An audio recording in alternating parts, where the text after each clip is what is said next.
Comencemos.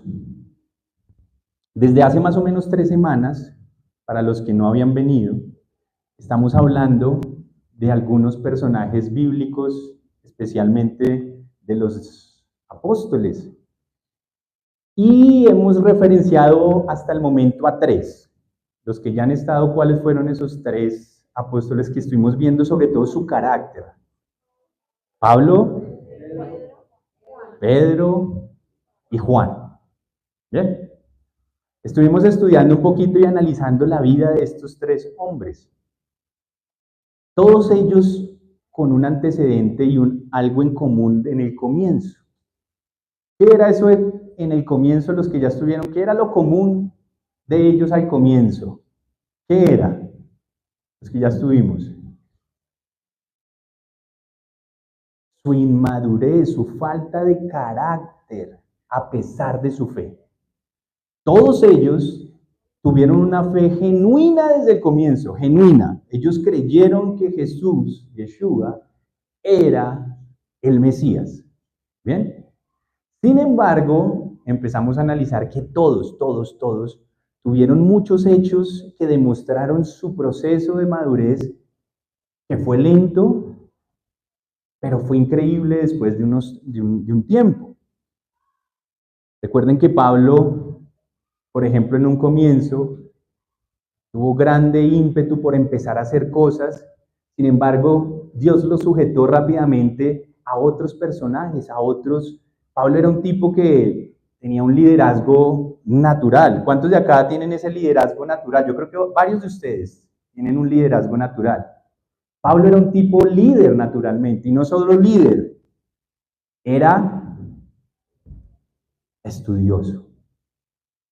Pablo era un tipo letrado, un tipo inteligente, un tipo que leía. ¿Cuántos leen acá que se comen libros y pasan de un libro a otro? Yo no soy de esos. ¿Alguien acá es así? ¿Sí? ¿Tú lees harto? ¿Quién más lee harto? Mi papá lee harto, sí es verdad. Yo toda la vida lo he visto con un nuevo libro. ¿Quién más lee harto? Y los... lees, muy bien. Yo nunca leí, la verdad. O sea, hoy en día leo la escritura un montón y todo, pero en mi vida normal, a mí me gustaba era jugar fútbol. Eso era. No era más. Mi vida era un balón. Así que yo no era letrado de nada. Yo no me parezco a Pablo en absoluto en ese sentido. Para los que no saben, yo conocí al Señor jugando fútbol en otro país. Yo pensé que eso era. Yo era muy bueno para eso. Y a mis 17, 18 años vivía en Argentina, jugaba para uno de los mejores equipos. Yo ya dije, voy a ser famoso, voy a tener muchos ceros a la derecha, de verdad, porque uno gana muy bien. Y si uno es bueno, pues fama, aplausos y dinero, ¿verdad? Y preciso cuando yo estaba en mi auge y a punto de salir a la fama, me hablaron de Jesús. Y yo tuve la fe de decir, wow, Señor, ahora que creo que tú existes, haz tu voluntad conmigo. Y se cayó todo, a las semanas, todo. Y yo no venía de una familia que entendiera las cosas de Dios a tal profundidad como ahora, pero desde entonces empezó a pasar esto de enseñar. Muy bien, pero Pablo sí era un tipo letrado. Pablo escribía, hacía, comandaba, tenía gente a su cargo. ¿Cuántos de ustedes tienen, levante las manos los que tienen gente a cargo acá? O sea, que están bajo su autoridad a nivel laboral o a nivel eclesiástico, tienen gente. ¿Sí o no? ¿Qué hacen así? No, haga así, sí, sí. Entonces hay varios que tienen una posición de autoridad, que todo eso, saber mucho, leer mucho y tener posición de autoridad, muchas veces nos penetra en el corazón a tal punto que uno se cree que, ¿tú me vas a venir a enseñar? Que no lees un libro y yo me leo 100 cada año, ¿verdad? Y Pablo tenía un poquito ese orgullo de saber. Entonces el Señor le tuvo que hacer algunos ajustes a su carácter a tal punto que lo llevó a una humildad que fue el único que dijo que le rogó al Padre que le quitara lo que lo hacía sufrir, y el Padre le dijo, no, no te lo quito para tenerte humilde. Es que a veces, o es el amor, o los sentimientos, o las cosas financieras, o una enfermedad, que a veces Dios no quita. A veces tenemos deudas, ¿verdad? Y nos portamos súper bien y las deudas no se van. Y hacemos bien todos los temas financieros y aún así estamos un poquito endeudados. Es como si fuera un aguijón que Dios no quita para tenernos ahí, quietos. Luego hablamos de Pedro, ni hablar. Pedro, un tipo supremamente, ¿cuál fue la palabra que aquí todos dijimos que dijimos? Sí, ese era Pedro. Un tipo, alguien lo dijo, ¿cuál fue la? Impulsivo. Yo creo que es la palabra más, ¿cómo lo dicen en inglés? Impulsivo, no tengo ni idea. ¿Cómo se dice? ¿Así? ¿Así parecido? Ok, así, muy bien. Entonces, esa es quizás la palabra más significativa en la vida de Pedro. Un tipo que si sentía ganas de pelear, te peleaba. Si sentía ganas de que alguien dijera una respuesta, él era el primero en levantar la mano. Si alguien le pedía un favor, era el primero que estaba ahí. Pero si no se sentía bien, era el primero en agachar la cabeza e irse. Era un tipo impulsivo y sus sentimientos, su corazonada, su momento interno a nivel de sentimientos era lo que lo dirigía. Pero después vimos cómo ese Pedro cambió, ¿verdad? Descubrimos el clic de Pedro. Bueno, digamos, ¿cuál fue el clic? Cuando vimos un cambio en Pedro, lo descubrimos. ¿Cuándo fue el clic de Pedro? Que pasó ya no solo de tener una fe genuina, sino una fe genuina con un nuevo carácter, un carácter más maduro. ¿Cuándo fue ese momento? Cuando el Señor ya resucitado viene, ¿se acuerdan? Y lo restaura de su negación, de las 3 negaciones que él hizo, ¿se acuerdan? Luego él viene, restaura a Pedro y Pedro jamás vuelve a ser el mismo después de ese encuentro post-resurrección. Antes de eso, él le dijo, ni muerto me te voy a dejar solo, y pocas horas después lo dejó solo y lo negó 3 veces. Y yo siempre he creído que hay 2 momentos o 2 clics, no sé cómo decirlo, en nuestra vida. El primero, cuando creemos que el Señor Jesús o Yeshua es el Mesías. Ese es el primer, el que nos abre la ventana y el primer clic. Pero debe existir un segundo clic. Es el clic de que cuando el corazón pasa de ser un corazón con un carácter inmaduro a un corazón con un carácter que hace un clic para madurar. El maduro en la fe, por ejemplo, es el que cuando ya te hacen algo malo, ya no responde con otro acto malo. Eso ya es alguien que tuvo el segundo clic. Cuando alguien es capaz de pagar bien a quien le hizo mal, ya llegó al segundo clic. Cuando alguien es capaz de, cuando las cosas van muy bien, mantener los pies en la tierra y no salirse de foco, ya hizo el clic. Cuando a alguien le está yendo muy mal en cosas, están tiempos difíciles de luto, enfermedad, soledad y todo esto, y aún así sigue caminando en el camino de Dios, es alguien que ya hizo el segundo clic. Alguien que a pesar de cualquier situación alrededor, sigue caminando en la obediencia. Ese es el que hizo el segundo clic. Alguien que es capaz de dar la vida por el Evangelio, por los caminos de Dios, es alguien que ya hizo el segundo clic. Y fue lo que le ocurrió a Pedro después de ese encuentro que acabamos de decir. Pero ocurrió y analizamos a otro personaje, a Juan. Juan era el hermano de Jacobo, también conocido en algunas traducciones como Santiago, pero conocido en inglés como James, creo. O sea, lo conocen de 1000 maneras. Pero realmente el nombre que parece ser que más se acerca al original era Jacob. el hermano de Juan. Pero Juan, vimos que era un tipo al comienzo bastante, nada que ver a lo cuando escribe las cartas. ¿Se acuerdan las cartas de Juan? Solo amor, solo tranquilidad. Eran las cartas que nos llenan de ese, mejor dicho, es como si nos hablara un abuelo con toda la experiencia del mundo, pero al principio Juan no era así. ¿Se acuerdan? Juan era un tipo que con su hermano, cuando los samaritanos no les ayudaron a hacer un paso ahí que tenían que hacer, ¿qué fue lo que le preguntaron al Señor, a Jesús? ¿Podemos mandar fuego del cielo y exterminarlos? ¿Se parece al Juan que escribió las cartas? No. Era un tipo todavía que no entendía para qué era la autoridad delegada de Dios en nuestra vida. Él pensaba que la autoridad que Jesús le había delegado a él, a su hermano y a sus apóstoles, era para usarla para exterminar a los enemigos. Todavía no había hecho el clic. ¿Cuándo fue el clic de Juan? El clic. ¿Cuándo? En la cruz. ¿Qué ocurrió? Le encargó a la mamá el Señor. Creo que ahí cuando a ti te dan un encargo, tú tienes dos opciones. Y lo dije hace la semana pasada. Cuando a ti te llega algo que depende de lo que vas a hacer, ya no depende solo tú de lo que vas a hacer. Cuando a ti te dicen, mira, aquí te entrego un hijo, ¿qué vas a hacer? O aquí te entrego un trabajo, ¿qué vas a hacer?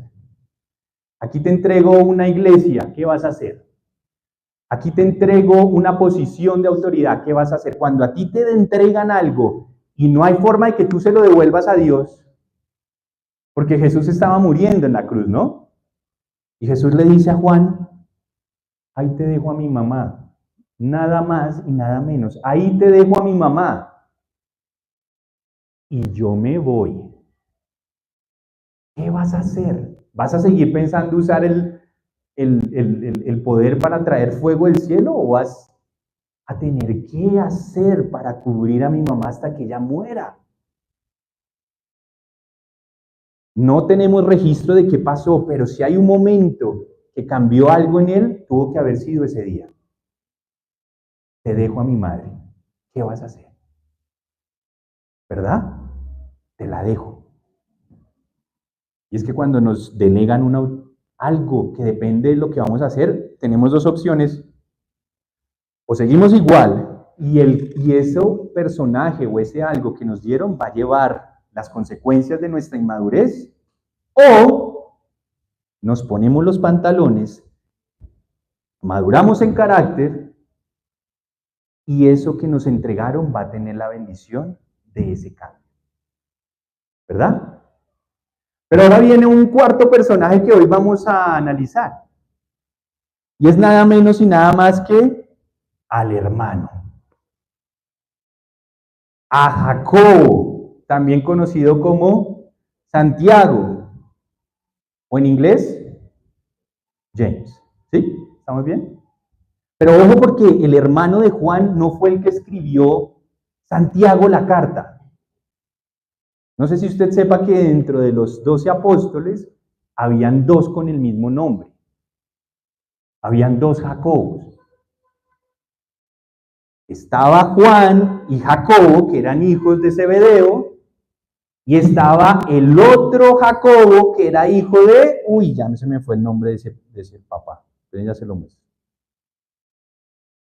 Que era hijo de, ya le digo, bueno, de otro señor, no me acuerdo el nombre, el papá del hombre que ahí lo nombra. Alfeo creo que se llama. Ya le digo, no porque no lo puedo dejar con la duda, ¿verdad? Alfeo, sí, lo dije bien. No sé en inglés cómo lo dije. Parece ser que el que escribió James o Santiago fue este segundo, no el hermano de Juan. ¿Por qué es tan probable que ese segundo libro, no, o el Santiago o el James, no lo haya escrito él? Porque el hermano de Juan lo mataron rápido. ¿Quién fue el primer mártir? El primero de los 12, bueno, sacando a Judas, que se mató solo, se suicidó. De los otros 11, ¿qué fue el primero que murió? Bueno, de pronto está Esteban también, pero no de Esteban, sacando a Esteban, de estos 12, de estos 11, ¿quién fue el que murió? Jacobo, el hermano de Juan. Ya lo vamos a ver. Pero ¿por qué traigo a este personaje? Porque este personaje, Jacobo, o Santiago, hermano de Juan, conformó el círculo más cercano del Mesías en la tierra. Hubo algunas situaciones donde el Mesías no permitió que los demás 8 estuvieran, o 9, perdón, estuvieran. El Big Three eran Pedro, Juan y su hermano Jacobo. Ellos tuvieron la oportunidad, por algún motivo, de ser invitados por el Mesías a vivir unos acontecimientos muy específicos. Muy. Y esto nos demuestra un poquito alguna intencionalidad que tuvo el Señor con ellos. No porque fueran mejores, no estamos diciendo eso, no porque los demás, pero por algún motivo. Y es algo natural que nosotros, al tener varias personas a nuestro alrededor, tengamos un círculo más íntimo, ¿o no? Es natural. ¿Está mal eso? No. Hay algunos que tienen envidia porque no lo meten a ese círculo más íntimo. ¿Tendríamos que tener envidia? No. Porque por algún motivo Dios puede hacer una conexión más íntima con alguien más. Pero no es motivo de envidia. Pero puede pasar. ¿Jesús amó más a estos 3 que a todos? No, seguramente a todos los amó, ¿verdad? Sin embargo, a estos 3 lo usó o los trajo de una manera más especial y específica algunas situaciones. Y yo quiero que miremos qué situaciones por lo menos fueron para poder sacar un poquito de provecho de este nuevo personaje de Jacobo. Vaya conmigo a Marcos capítulo 5, versículo 37 más o menos. Marcos capítulo 5, desde el versículo 35. Marcos 5:35. Este fue un primer momento donde estos 3, el grupo más íntimo, fue al único que el Señor le permitió venir. Recuerde cuál era el grupo: Pedro, Juan y Jacobo. Jacobo o Santiago. Situación: estaba Jesús, recién había pasado el milagro donde antes de leer, el contexto era, lo había acabado de tocar una mujer que había tenido un derrame de sangre por muchos años, y que acuerdan que él iba pasando y que él dijo, hay un montón de gente alrededor, y él dijo, alguien me tocó, de mí salió poder. Y todos dijeron, pero ¿qué estás diciendo? Si hay un montón de gente alrededor tuyo tocándote. Y él dijo, no, pero alguien me tocó de otra manera. Y volteó a mirar y la mujer nerviosa le dijo, fui yo, y bueno, y se sanó. Y él dijo, tu fe te ha sanado, mujer. Pero en ese momento le llegan con una noticia al Señor. Escuche esto, versículo 35. Todavía estaba hablando Jesús cuando llegaron unos hombres de la casa de Jairo, jefe de la sinagoga, para decir, le estaban trayendo noticias de la casa de un hombre que tenía una autoridad a nivel eclesiástico. Era el jefe de la sinagoga, o dicho en otras palabras, de la iglesia de ese lugar. Y le acaban de decir, Jairo, o más bien sus ayudantes de la casa vienen y le dicen a Jesús acerca de esta situación en esta casa de este jefe de la sinagoga. Y le dicen a Jairo, que también estaba ahí, tu hija ha muerto. Entonces delante de Jesús le dicen a Jairo los ayudantes, tu hija Jairo ha muerto. ¿Cuántos años tenía la hija? Ahí más adelante dice, 12. 12 añitos. Una edad donde empieza los niños ya pasan de ser niños y les cambia algo. A los 12 hay un cambio de etapa, ¿verdad? Empiezan a entrar un poquito a esa parte de la juventud, o conocida en nuestro país también como la adolescencia, ¿verdad? Hay un cambio. ¿En qué andaba usted a los 12 años? Fue la misma edad donde el Señor Jesús, a los 12 fue cuando se quedó ¿dónde?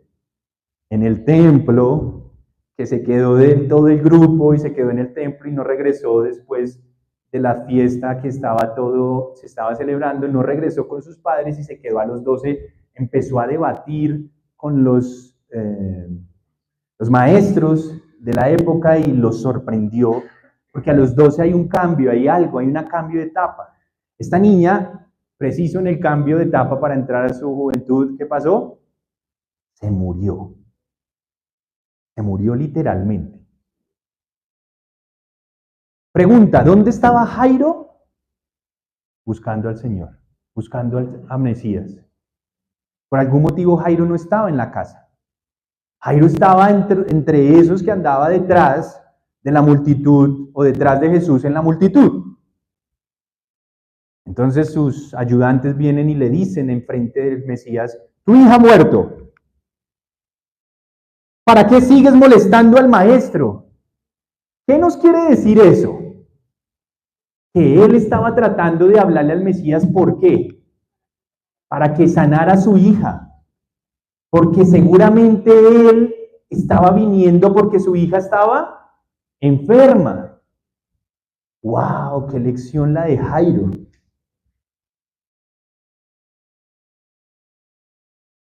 Su hija estaba enferma y él se fue a buscar al Mesías. Y Jesús vio eso, lo estaba buscando. En vez de desesperarse, y puso los ojos en el Señor. Pero entonces los ayudantes de Jairo le dicen, ¿para qué sigues molestando al maestro? Como quien dice, ya no hay nada que hacer. Sin hacer caso de la noticia, mire, Jesús escuchó la conversación entre ellos y sin hacerles caso, le dijo al jefe de la sinagoga, es decir, a Jairo, no tengas miedo, cree nada más. Y mire algo que hizo el Mesías, no dejó que nadie lo acompañara, porque seguramente los demás discípulos estaban ahí también, ¿o no? No dejó que nadie lo acompañara, excepto ¿quiénes? El Big Three. Pedro, Jacobo y Juan, estos dos hermanos.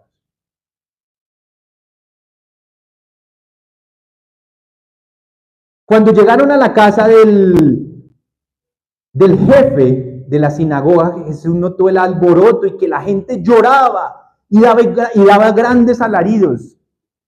¿Se ha visto cuando alguien se muere como uno grita y como la gente exclama, ay Dios mío, y hay desesperación? Y llegan en esa cena, recién estaba ocurriendo esto, pero por algún motivo el Señor se llevó solo a estos tres a ver a que ellos presenciaran lo que iba a hacer. Estaba preparando su corazón, su carácter para lo que se venía. Siéntase orgulloso, no orgulloso, pero sáquele provecho al máximo cuando una autoridad a usted le dice, ven, quiero que veas lo que yo hago. ¿Sabe que nosotros no valoramos eso? Qué tremendo es cuando un papá le dice a sus hijos, ven, te voy a llevar a que veas cómo yo hago esto. ¿Y los hijos qué hacen? No moleste, ¿cierto?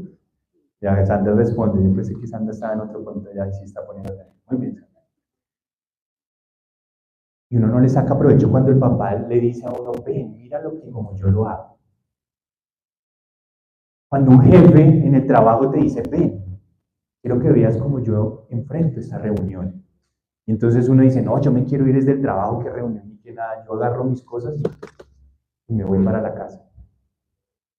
Cuando un líder espiritual te dice, ven, quiero que estés conmigo en esto. Porque es que uno quiere ser el protagonismo, uno no quiere aprender, uno no quiere ser presencial, uno no quiere dejarse guiar, uno quiere ser el que lo hace, ¿verdad? Uno quiere ser siempre, en este caso, el maestro.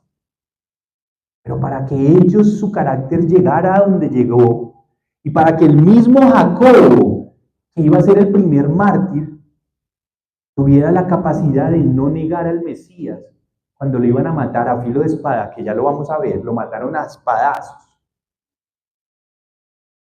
Tuvo que haber pasado primero por un proceso de entender que su carácter y su vida tenían que tener las agallas para enfrentar a lo que se venía, y Jesús los estaba preparando. A Pedro, de una manera especial, a Juan y a Jacob.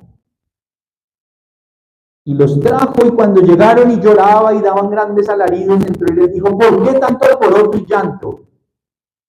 La niña no está muerta sino dormida. Entonces empezaron a burlarse de él, pero él los sacó a todos.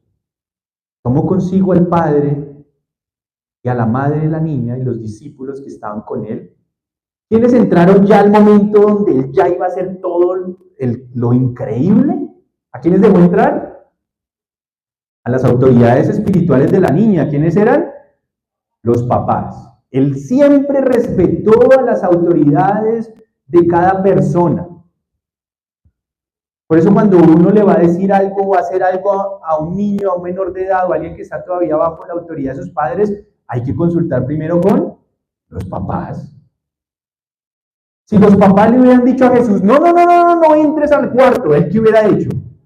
No entra. ¿Por qué logra entrar? Porque los papás creyeron. Jairo y su esposa creyeron, le permitieron entrar. Hay muchas cosas que no pasan en la vida de los que están bajo nuestra autoridad. ¿Por culpa de quiénes? De los que están en autoridad. ¿Me entienden lo que quiero decir? Pero cuando los que están en autoridad sobre la vida de otros tienen fe, tienen discernimiento, tienen un corazón humilde delante del Mesías, sus hijos o sus trabajadores o sus pupilos a nivel espiritual van a recibir ¿qué? El beneficio, las bendiciones que Dios desea. Pero a veces los que más estorbamos que llegue eso somos los que estamos en alguna posición de autoridad. Pero los papás fueron invitados a que entraran, ¿y quién más? Y los 3 discípulos. Vengan y miren lo que voy a hacer. Yo creo que Jacobo, cuando lo iban a matar, probablemente se acordó de este día. Si el Señor resucitó a esa niña, así me maten a espadazos, Él me va a resucitar en su regreso. ¿Esa era la fe o no? Esa es la fe que nos mantiene, que va a haber resurrección cuando Él regrese. No hay más fe. Si no, Él no regresa, y si no hay resurrección, estamos perdiendo el tiempo y deberíamos irnos a jugar, a ver el partido de la Selección Colombia de mujeres que en este momento está jugando una final. Deberíamos estar allá, ¿verdad? Pero no la estamos viendo porque hoy estamos creyendo que el Mesías nos va a resucitar cuando regrese. Amén. Por eso estamos acá. Por eso los niños están recibiendo instrucción arriba.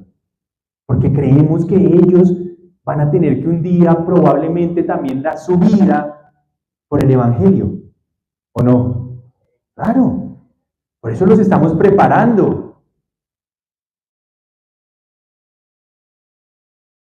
Así que entonces empezaron a burlarse, él entró con ellos y dice, versículo 41, entonces Jesús la tomó de la mano y le dijo, Talita cum, que significa niña, a ti te digo, levántate.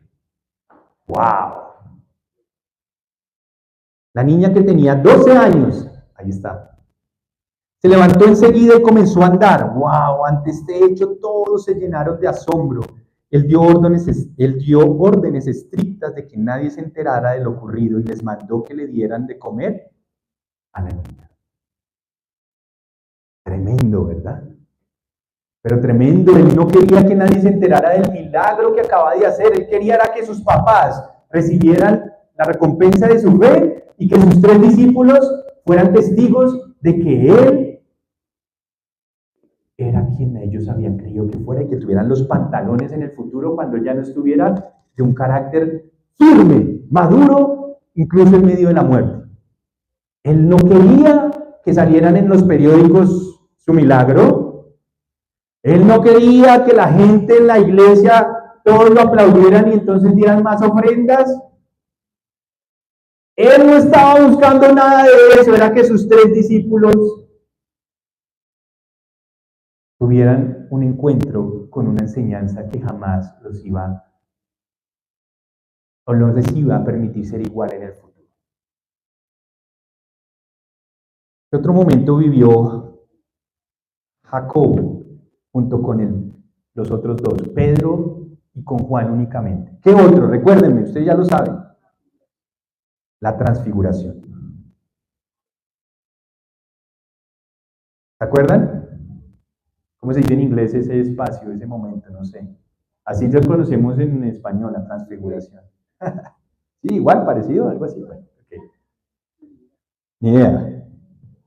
Leámosla rápido. Mateo 17:1. Vamos a Matthew 17:1.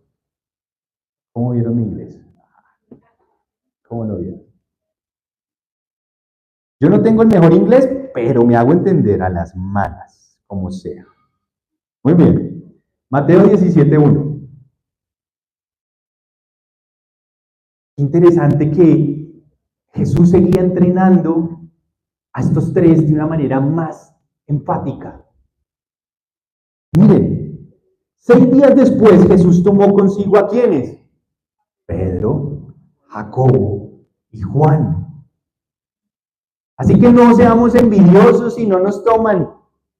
Otro quizás nos va a tomar, quizás algunos seamos esa influencia en un trabajo, quizás en otro no. Usted no se ponga bravo. Pero si Dios le da la oportunidad de estar cerca a alguien que le quiere enseñar algo, aprovechemos hasta la última gota. Y a los que hemos sido o tenemos alguna posición delegada por Dios de autoridad, no nos guardemos lo que tenemos solo para nosotros. Entreguémoselo a los que Dios nos mande, a los más cercanos, a los que Él te diga, entréname a estos. ¿Cuántos de nosotros tenemos mucho para dar, pero no lo guardamos? ¿Y por qué no lo guardamos? ¿Por qué? Porque queremos que reconocimiento es para, en el fondo queremos ser egoístas, o somos egoístas, queremos es que nos sigan aplaudiendo es a nosotros. Nos creemos eternos y no queremos soltar el mando. No queremos un día decirle a otro, mira, te delego a eso porque ya te enseñé, ahora hazlo tú. No, queremos nosotros y tenemos que aprender del maestro. El maestro agarró a estos 3 con un objetivo. Y mire, 6 días después Jesús tomó consigo a Pedro, Jacobo y Juan, el hermano de Jacobo, y los llevó aparte a una montaña alta. Mire, se los llevó con ellos. Allí se transfiguró en presencia de ellos. Su rostro resplandeció como el sol y su ropa se volvió blanca como la luz. Tuvieron una visión del Mesías glorificado. ¡Wow! Les permitió ver parte de su gloria, de su verdadera gloria. En esto se le aparecieron Moisés y Elías conversando con Jesús. Acuérdense que los que estamos en el Señor no estamos muertos, Moisés y Elías, y Dios dijo, yo soy Dios de vivos y no de muertos. Así que hay vida después de la muerte, hay esperanza. No podemos creer que se acabó todo, ¿o no? Y se le aparecieron en esto Elías y Moisés. Y entonces Pedro, bueno, ya analizamos a Pedro hace 15 días, lo que dijo, ¿no? Todo emocionado. Señor, qué bien que estamos aquí, si quieres levantaré 3 albergues, uno para ti, otro para Moisés y otro para Elías. Y en vez de disfrutar y ver lo que estaba pasando, él emocionado, ¿no? En ese momento todavía su carácter bien, ¿sí? Como el de María cuando llegó, ¿cuál fue? De Marta y María, ¿cuál fue la que se fue a hacer las cosas en vez de quedarse escuchando al Mesías? Marta, ¿no? Él actuó como Marta, en vez de disfrutar en lo que estaba pasando y quedarse callado, porque hay veces uno aprende más callado que actuando, ¿no? A veces es mejor simplemente haga un stop y mire. Cállese, cállese. Hay veces es mejor cállese, no diga nada. Solo mire. Y ahí uno está aprendiendo más. Pero no, él como María cuando fue Jesús a su casa, No como Marta. Se fue a hacer cocina y a hacer cosas y en vez de escuchar que tenía al maestro ahí en la casa, por Dios, aproveche. No quiere decir que no hagamos oficio, ¿no? No quiere decir que no seamos buenos anfitriones, pero cuando hay cosas de Dios y el Espíritu del Señor está haciendo algo, por Dios, aprovechemos y callémonos la boca un poco, ¿verdad?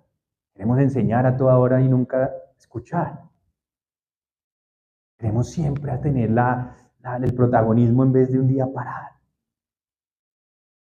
Y en vez de parar, él habla, pero mientras aún estaba hablando, dice, apareció una nube luminosa que los envolvió, de la cual salió una voz que dijo, aquí era lo importante, este es mi hijo amado, estoy complacido con él, escúchenlo. Aquí lo importante no era hacer albergues para ellos, era, escuchen lo que va a pasar. Estoy recordándoles que mi hijo es Yeshua, Jesús. Escúchenlo a él. Hasta Moisés y Elías lo escuchaban, y no Pedro, ni Juan, que no, los otros me imagino parecidos. Al oír esto, los discípulos por fin se postraron sobre sus rostros aterrorizados, pero Jesús se les acercó y los tocó. Levántense, les dijo, no tengan miedo. Cuando alzaron la vista no vieron nadie más que a Jesús. Vieron una visión sobrenatural. ¿Quién es? El Big Three, ¿cierto? Otra vez los tres. En la anterior escena vieron algo, vieron una resurrección en vivo de una niña muerta. En esta escena están viendo la gloria de Dios y al Padre dando testimonio de su Hijo. ¡Wow! Entre más revelación hay del Mesías, es porque Dios quiere que más carácter desarrollemos. Por eso cuando más revelación hay de Él, no es para que estemos sacando el pecho y creyéndonos que ya todo lo sabemos, es para que estemos preparados porque seguramente más batallas vendrán y más sufrimiento vendrá. A veces queremos mucha revelación. ¿Cuántos le han dicho a Dios, sígueme revelando, yo quiero de tu sabiduría, úsame? ¿Cuántos le han dicho? ¿Yo? ¿No más? Nadie le ha dicho nada de eso. Bueno. Pero cuando uno pide eso, pueden venir más que batallas, más ataque, más presión, más tiempos de angustia. ¿Se acuerdan los bautismos? La doctrina de los bautismos en plural, porque no es el bautismo, los bautismos. ¿Cuántos bautismos hay en la Biblia?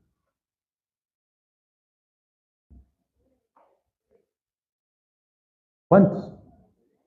Porque son los bautismos, ¿verdad? Recordemos, ahí rápido, un tema rápido. Recordemos primero qué es bautismo, rápido. ¿Qué significa bautismo? Porque suena, escuchan que suena, pero empezó recién, ¿no? La corriente. Ok. Olvídense de ese sonido, yo también. Sigamos. El bautismo significa ser inmerso en algo. Eso significa inmerso, ser inmerso en algo. Entonces, hay un primer bautismo que vemos desde la antigüedad y es el bautismo de purificación, el externo, el que purifica nuestro cuerpo externo.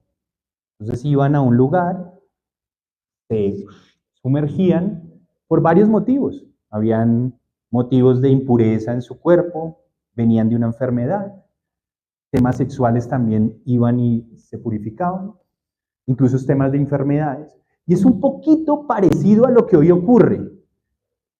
Nosotros cuando salimos de una enfermedad, muchos lo primero que queremos hacer es ¿qué? Bañarnos. Cuando una persona tiene una relación sexual o pasa algo a nivel sexual, ¿qué es lo primero que a veces dice? Quiero bañarme. O cuando pasan tiempos de este tipo de cosas externas en nuestro cuerpo, uno quiere purificar su cuerpo. Y eso es un bautismo. Después hay otro bautismo, y era el que hacía Juan en el río Jordán. ¿Ese bautismo de qué era? Arrepentirse. Literalmente se arrepentían de sus pecados y él tipificaba hacer inmersión en agua para que recordaran que sus pecados estaban siendo tirados allá y ellos iban a lavarse internamente. Era algo externo, pero que simbolizaba algo interno. Pero después, con la venida del Mesías y con la manifestación de Jesús, de Yeshua como Hijo de Dios, a ese segundo le adicionan algo más, y es, ya no solo confiesa tus pecados, sino ahora identifícate con el Mesías. Entonces viene un tercer bautismo que se llama el de identificación. Yo me identifico con Jesús. Entonces, en el nombre de Yeshua soy, o de Jesús, soy bautizado, adicional a que me he arrepentido de mis pecados. Eso es más o menos lo que se hace hoy en día. Entonces, ahí van tres, si los separáramos. Pero luego viene otro, el bautismo de sufrimiento. El Señor dijo, ustedes, a los apóstoles, ¿tendrán que pasar esta copa amarga que yo te voy a pasar? Sí, pues sí, la van a pasar. Y todos mis discípulos van a tener que pasar un bautismo que se llama el de sufrimiento, ser inmersos en sufrimiento. Eso no nos lo cuentan cuando lo invitan a seguir al Mesías, uno no le cuentan que va a ser tarde que temprano y ser inmersos en sufrimiento, no nos cuentan eso. Pero es necesario porque Dios quiere que desarrollemos carácter. Allá van 4. Luego viene otro. Este es un bautismo que ya no podemos hacerlos tampoco los seres humanos. ¿Ser inmersos en qué? Bueno, hablemos primero del otro, el más chévere. En el Espíritu. Entonces ese es el que hace, ya no hay intervención ni mano humana, solo el Dios Todopoderoso hace inmersión en alguien en su espíritu. No hay forma de que un humano lo haga. Nosotros podemos hacer y guiar a que alguien haga el de las aguas con arrepentimiento, identificación con el Mesías, pero no sabemos si el corazón de esa persona es real. No tenemos ni idea si su motivación es porque el resto lo está haciendo, o porque en la iglesia me dijeron que tocaba hacerlo para yo poder servir, no tenemos ni idea. Pero hay muchos que hacen eso y se apartan de la fe después. Pero el otro que hace el Mesías directamente en el Espíritu, a ese no lo engaña nadie. Ese bautismo en el Espíritu no lo puede hacer, no lo puede recibir alguien que no realmente no esté arrepentido y no ame al Mesías con todo su corazón. No puede ser engañado nadie porque Dios no puede ser engañado. Así que a los reales, Dios le hace inmersión en el Espíritu. Y falta el último que solo hace Dios también. ¿Cuál es el último? El que nadie quiere escuchar, pero también es real. El bautismo en fuego. El Mesías va a agarrar a todos los hipócritas, los mentirosos, y los va a sumergir en fuego, a hacerles inmersión en fuego. Qué triste, ¿verdad? Entonces, todos esos son los bautismos, pero se nos olvida que hay uno que se llama el bautismo del sufrimiento. ¿Estamos listos para recibir ese bautismo? Si de verdad nuestra fe genuina, lo vamos a recibir. Pero por nuestro bien. Porque después, como le pasó a Juan, como le pasó a Pedro y como le pasó a Jacobo, nunca más seremos igual después de pasar un tiempo de sufrimiento a causa de nuestro amor por Dios. Porque podemos sufrir cosas, pero por desobedientes. Ese no es el bautismo de sufrimiento. El bautismo de sufrimiento es el sufrimiento a causa de la obediencia. ¿Han sufrido a causa de que obedece? ¿O nadie ha sufrido acá a causa de que obedece?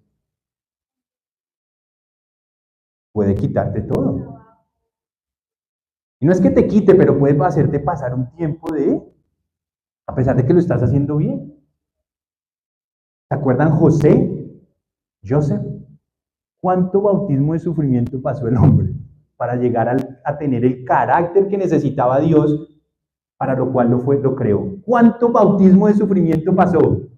Por favor, desde los 15, 16 hasta los 30. 15 años, más o menos, de sufrimiento. ¿Me estás tomando del pelo? ¿Pero para qué era? Para un carácter de gobernante de una nación gigante, la más grande en ese momento. Así que entre más sea llamado, más parece ser la enseñanza de esa parte. Quien no quiere sufrir, bien pueda retírese del Evangelio.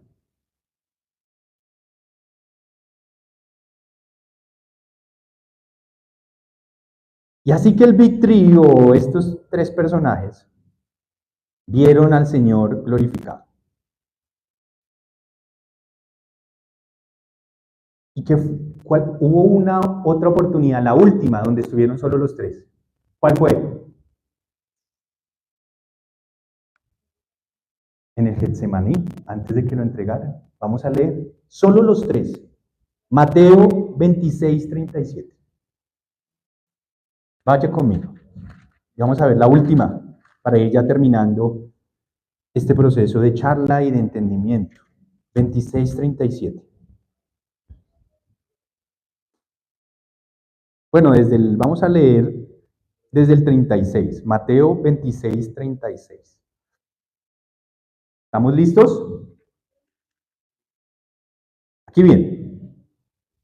Luego fue Jesús con sus discípulos a un lugar llamado Getsemaní y les dijo: siéntense aquí mientras voy más allá a orar. Es decir, estaban todos los discípulos. Les dice a todos: siéntense aquí. Pero dice algo más. Pero se llevó a Pedro y otra vez a los dos hijos de Zebedeo. Es decir, a Juan y a Jacobo. Otra vez se llevó a los tres. ¿Qué habrán sentido los otros 8? 8, 9. Ya hice mal las cuentas. 9. ¿Sí? Estoy mal en la 9. Empieza, siempre se los lleva a los tres. Así es uno cuando no lo meten empieza uno a hablar mal del jefe, empieza uno a hablar mal del líder, empieza uno a hablar mal del gobernante, empieza uno a hablar mal del esposo, del marido, de todo lo que quiera. Porque es que nuestro corazón, ¿qué cosa si no me meten en ese círculo? Si no lo meten en ese círculo tranquilo, quizás no va a tener que sufrir tanto como los otros tres. Ahora todos tenemos que sufrir, ¿no? Pero a veces pedimos que nos metan allá y no sabemos lo que estamos pidiendo. ¿Me entienden lo que digo? Y entonces agarra a estos tres y se los lleva. Y dice, y Jesús comenzó a sentirse triste y angustiado en medio de estos tres personajes que ya lo habían visto resucitando un muerto y que lo habían visto en su gloria. Le empiezan a ver ahora la parte, digámoslo así, que tienen que pasar todo lo que aman a Dios y es llegar a un punto de angustia por situaciones que deben enfrentar.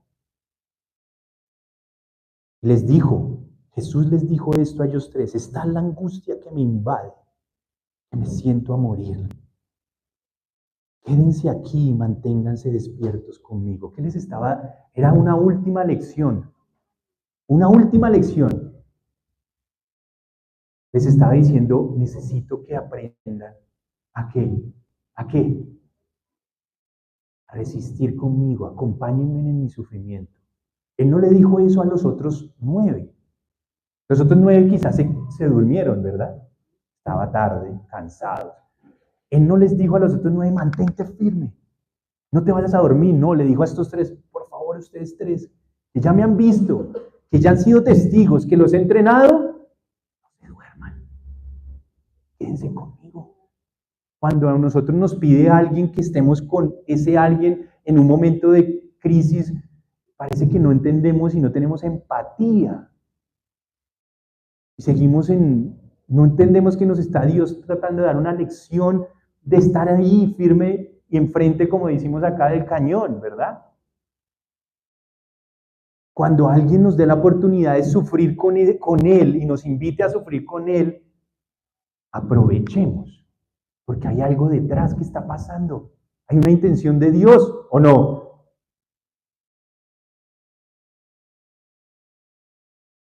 Manténganse despiertos conmigo. Yendo un poco más allá, se postró sobre su rostro y oró: Padre mío, si es posible, no me hagas beber este trago amargo, pero no sea lo que yo quiero, sino lo que tú quieres. Luego volvió a donde estaban sus discípulos, estos tres. Él volvió a donde los tres, no donde los 9 más. Vuelve a donde los tres que les había dado una instrucción. ¿Y qué pasó? Dormí. Y les dijo: ¿no pudieron mantenerse despiertos conmigo ni una hora? Le dijo a Pedro. O sea que había pasado una hora. Era una lección de ¿cuánto tiempo? Una hora de lección que les estaba dando. Manténganse conmigo esta hora. ¿Y qué hicieron ellos? Todavía con un carácter supremamente débil, inmaduros, supremamente todavía. Es como cuando uno invita a alguien a algo y, ay, no, pero es que yo no me quedo porque usted no me paga el extra. Ahora, no estoy diciendo que nos aprovechemos de el tiempo de los demás y que a toda hora les digamos que se queden sin pagarle el extra, ¿no? No estoy diciendo eso. Porque eso es otro, ya eso es otro tema, ¿no? Que es el abuso de las autoridades sobre la gente, eso es diferente. Pero me refiero a que es una oportunidad, es un momento. Quédate conmigo este momento, no me pidas más nada, necesito que estés conmigo, no te duermas.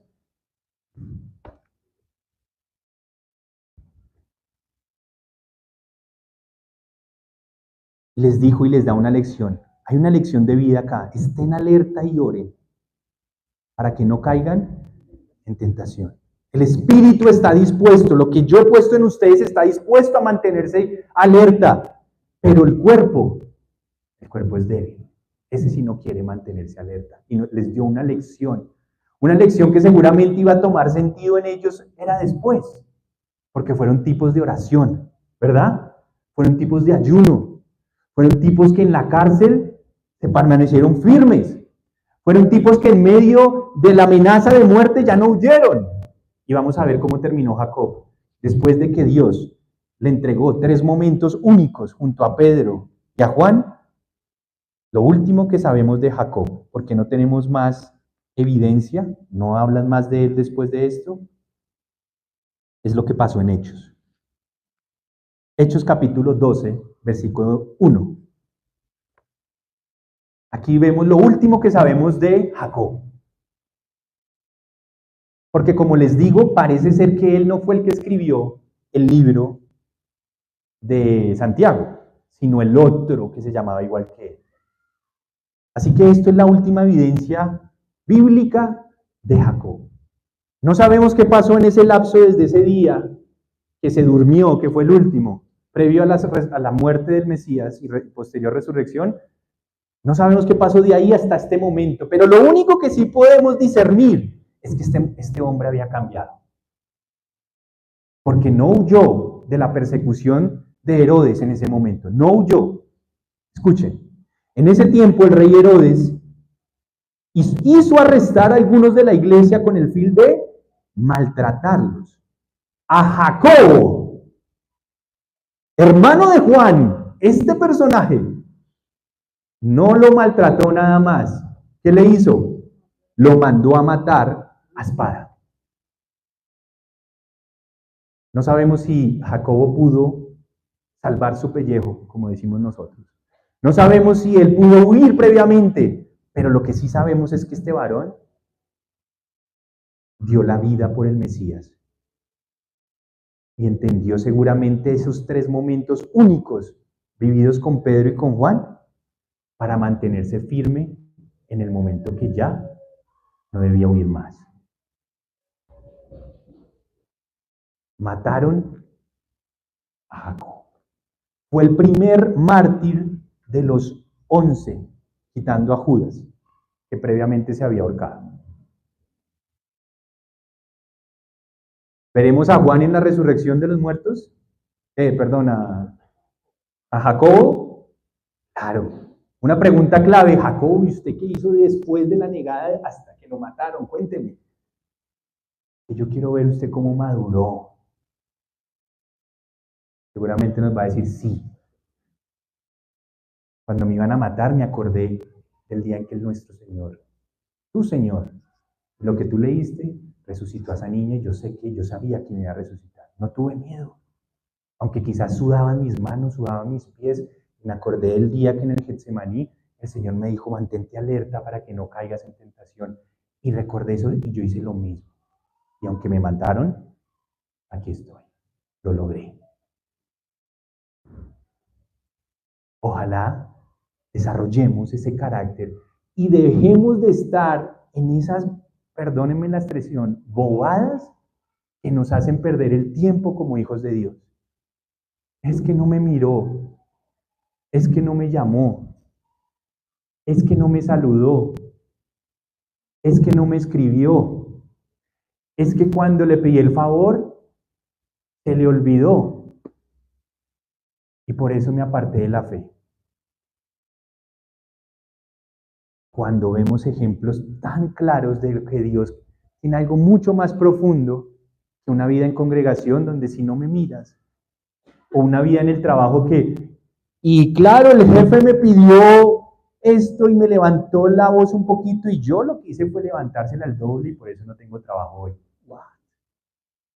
¿Verdad? No aprendemos ni siquiera a someternos a un jefe a veces complejo por amor al Mesías. Tenemos que respetarlo de igual manera y pagar mal por el mal. Todavía no tenemos un carácter. Ay, no, es que me mandaron a trabajar y trabajar es muy duro. No, yo ya no quiero levantarme tan temprano. ¿Sabe qué? Renuncio. ¿Y sus hijos de qué van a comer? No hay carácter. Hay que trabajar fuerte, diligente, y que las emociones o las situaciones externas no cambien nuestro carácter. Siempre así. Si está pasando algo muy bueno, manténgase así. Si le llegó un dinero, manténgase así. Pero si lo robaron, manténgase aquí. Pero si hoy me levanté de mal genio, manténgase igual aquí, no va a tratar a nadie mal. Pero si estoy de buen genio, honre a los demás, pero siga, manténgase aquí, no vaya a hacer promesas, porque uno cuando está muy feliz hace promesas que después no cumple, ¿verdad? No, calle la boca y mantenga un carácter maduro. Y entonces el Señor podrá usarnos hasta el fin. Pongámonos de pie y vamos a orar. Y terminamos este tiempo, en este momento, dándole gracias a Dios por lo que pudimos hablar, por lo que pudimos reflexionar de la vida de Jacob o Santiago. Y que Dios nos ayude a seguir madurando en la fe, madurando en medio de la adversidad, madurando en medio de las situaciones que a veces no son tan agradables, e incluso madurando en medio de las cosas que son muy agradables, porque ambas son amenazantes, ambas amenazan. Padre, gracias por lo que pudimos hablar, por lo que pudimos conversar, por lo que pudimos reflexionar en medio de hoy.